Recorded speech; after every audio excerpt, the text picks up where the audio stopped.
వల్ల వాడు పంపం వాడుతున్నాడు.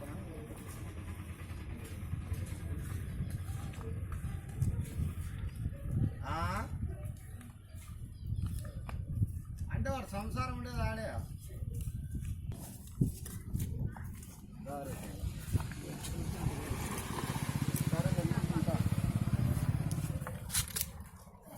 వేసుకి రోజు చెప్పండి వస్తా.